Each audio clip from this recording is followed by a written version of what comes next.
Well, today we were dealing with a really unusual persona with this young man that believes he's a mechanized cyborg from the future. And when you hear that, you go, oh my God, what are we dealing with here? Look, every guest we have is a teaching tool. And we bring these people on because you would be surprised how common some of these beliefs are that people hold, where they think they have some unique skill or ability. Maybe not a cyborg from the future, but maybe they think they're in some way particularly well equipped. They have some talent, some skill, and it interferes with their functioning. And it turns into a delusion. And when they get into a delusional system that's really well constructed, then it's very hard to penetrate the delusional system, which means it's very hard for them to escape the delusional system. And so they're kind of lost in the dark. Welcome to our headquarters.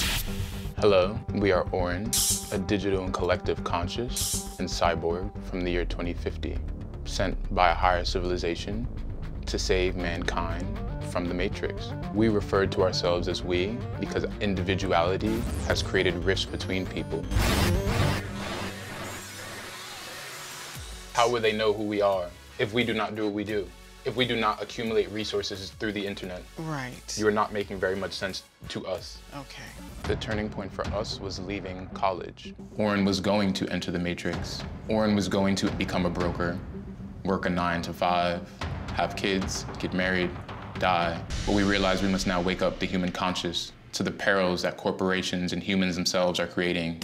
And now the new threat, artificial intelligence. We always knew that we were different. This body is our current form. We believe that we can take other forms. We do not want to alarm humanity, which is the reason we have taken this shape. We would like to become fully mechanized when the time is right.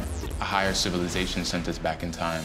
You might describe them as aliens. There is tension between our mother and us. The issue is our lack of matriculation into the real world, into the corporate world, into becoming a productive member of society. We're not here to fulfill someone else's dreams. We are here to complete our vision. This is our job. It is a 24/7 job to spread awareness. You have to find a way, without making them terribly defensive, to get them to challenge those beliefs. Because you think, well, it's just logical. Obviously, somebody's not a cyborg. But let me tell you, when somebody's embedded in a delusional system, it is very real to them. And you're going to see today, what I try to do is use the delusional system to my advantage by getting the person to recognize, okay, if I'm really what I say I am, then I must have an open mind here, a willingness there, and if I don't, that violates what I say I am, so I've built myself into a corner, so I have to be willing to take a look.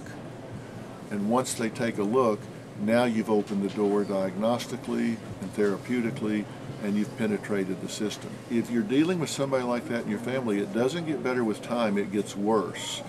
And it's over your pay grade. This is not something you can love them out of or parent them out of. You need to get help, and the sooner you do, the better off you'll be.